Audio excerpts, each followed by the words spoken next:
just for that. All right, so somebody who's been wait, where's Mary? Mary. Okay, good, excellent. Somebody who's been telling stories much longer than I have and probably better at it, you know. Look, let me gas you up, girl. You need a full tank. Get on up here. Mary Schaefer, everybody.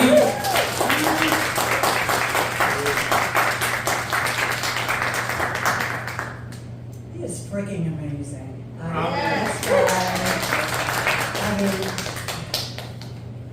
humbled. You held my interest the whole time. Really? Oh my God, yes. And that's, speaking of time, you are giving us your time. Time is valuable. Yeah. And I know, Nikki, we appreciate your time that you're giving us. So you're the special ones here. We're just up here doing our thing. Fucking right. Hell yeah. Give me a mic and I'm on it. Okay? So, but really, that's the first thing I want to say is thank you for your time and hopefully your attention. So, anyway, home is the theme, obviously. And when I heard about it, I was just like, God, just like all the stories you had about your family. I mean, there's gobs of stories. We all have stories about our home life when we were little or as an adult, whatever. And I was just like, what am I going to talk about? Because I want to be impactful. I want to be impactful. So, anyway, hold on a second. I have a question for you all. I want to see hands. When you were a child, I want to see hands of if you had a good... Wait a second. No, never mind. I don't think I want to ask that question. Got to now. You got to, Mary. Come on. You know. I had a good home life as a child. But one thing I do, and I know you did too. No, I didn't. Yeah. Now you know. Okay. Yeah. But I know also, I've heard a lot of stories in my life where not everybody had a good home life. So, if you did, great. And if you didn't, I'm sorry. I'll take you home with me. No, but I had a good home life. I had a stay-at-home mom. My dad was a carpenter. He went to work every day. I had no drama. There was no drama when I was growing up. I mean, and I'm not kidding about that. I grew up with 3 brothers. My mom had 4 babies in 3 years because I'm a twin. So my brothers and I were very close. And then lo and behold, and I was just telling Sally this, that I had babysit. I didn't have her. My parents gave us a baby sister who is now almost 56 years old. And she's such a blessing in my life. But I had a wonderful home life. And my mom was a big part of it. And this used to be in her house. And then when we put her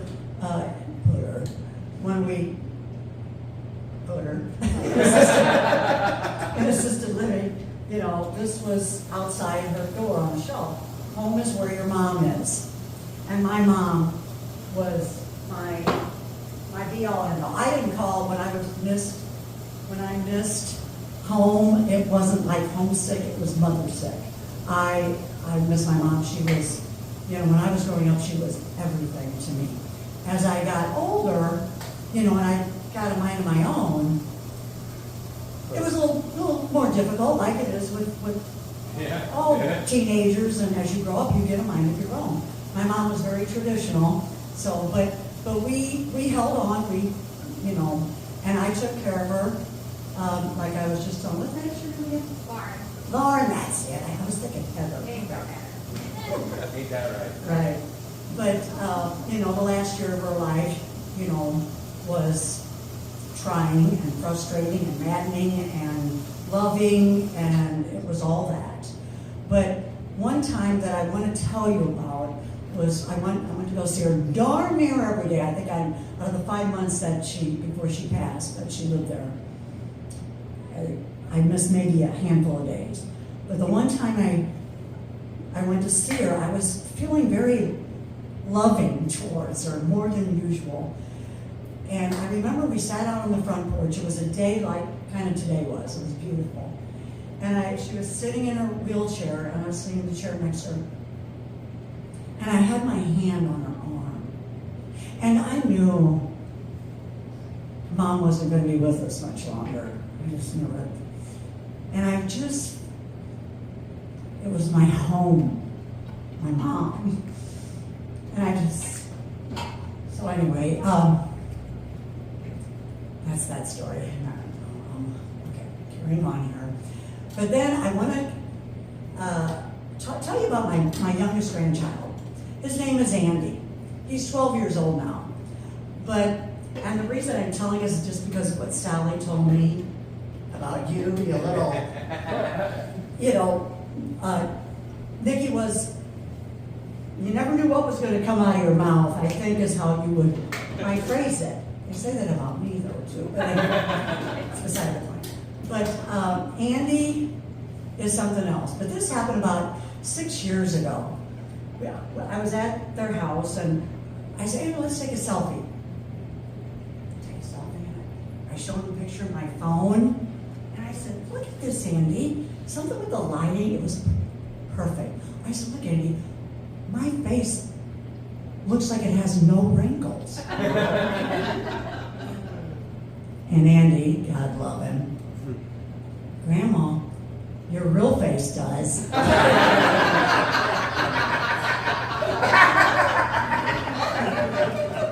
How's this lighting working, Dale? Is it? You look dynamite. I look dynamite? Dynamite. Yeah. So, but anyway, another thing about Andy, I watched their dog, Cooper. He's a little Lhasa Apso.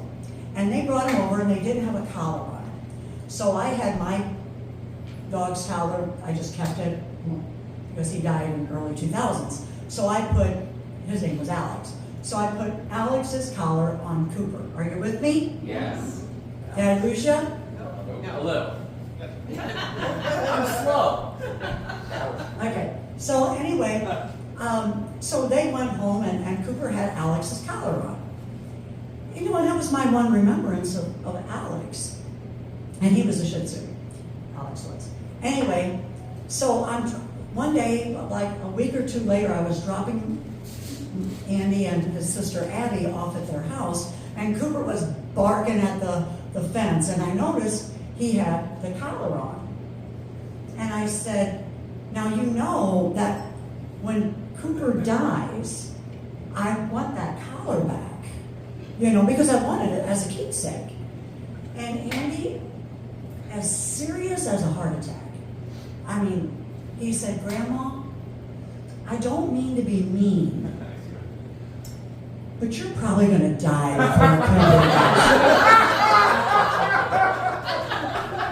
I don't make that stuff up. And I'm like, yeah, you're probably right. Yeah. But anyway, God love him. But anyway, the story that I really want to tell. Okay, we've all come from homes. We all know what that means to us. But I'm going to give a little, and you kind of open it up with your little Facebook message. I like that, what you put on there. Home can mean a lot of different things. And I was just talking to Paul back there about it. I was at a St. Patty celebration in downtown Belleville. Have you heard of it? Yeah. Belleville? Okay. And I was just with friends and stuff. This was before COVID, so it was a few years ago. And I was with some friends, and we're just having a good time. And I'm talking to this one friend. I call her friend, but I don't know her that well, but I knew her well enough to talk to her and have a conversation. Her name was Sarah, okay? So we're talking and, just shooting the breeze. And I'm like, wait a minute, I know that woman over there at the side of the curb. I said, that's Kelly. Her name was Kelly. And I said, she is a cashier at the Schnucks that I go to every once in a while. And she is amazing. When you go through her line, it's like you're just better to have gone through her line. We all go shopping. How many cashiers are like that? you know, and how are we to the cashiers too. But anyway, I said, one time I was at Schnucks and I heard this little girl talking to her mom, and she goes, Mom, let's go to Kelly's line.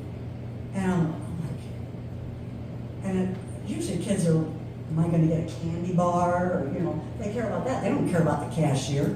But she wanted to go to Kelly's line. And Kelly is just, she was an attractive woman. She was, you know, held herself well, and just, she made you feel like home. Okay? And she made you feel like you mattered, and that you weren't just another customer. That was Kelly. So, back to St. Patty's Day, I'm telling Sarah about this. I said, look at her, she just carried on about her. And you know what Sarah says?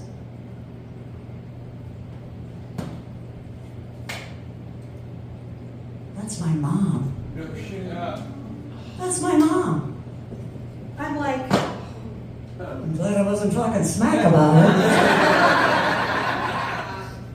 But no, I said, are you freaking kidding me? And so she, come on, let's go over and talk to her. And so we talked, and you know, it was just very good, very wonderful interaction. And I was so, I don't know, it's hard to, it was just a wonderful thing. And I wanted to tell that story because, you know, we all have interactions with humans throughout our day, unless we're on our phones all day. But we have interactions. And,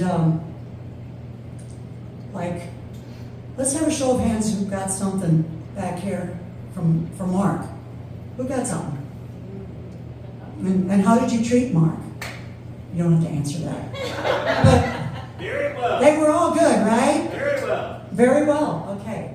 You know, how do I treat the people on the pickleball court? How did I look at the woman that I saw in the restroom as we're passing each other? Did I smile at her? You know, I mean, how do we treat one another? Our family, how do you treat that person in your family that just kind of rubs you the wrong way? I got one too. I won't name names, but he knows who he is. But anyway, but that's my point, is home is where your mom is. Home is where I am. Home is where you are. We can create a home wherever we go. What a freaking opportunity to make people feel better and to be that home. Right, Dale? Yes, Come on. Let's do this. Let's get off our freaking phones, look people in the eye, and make them feel like home. And they're safe, and it's a haven. And treat them, my motto is, talk to somebody like you already know them. Yeah. Like you already know them. Yeah. And I have been doing that for at least 6 months, if not 71 years. But it's great. It's really a good feeling when you talk to people like that. And they start responding back. It's just a wonderful exchange. So, anyway, I hope my message to you tonight hits home.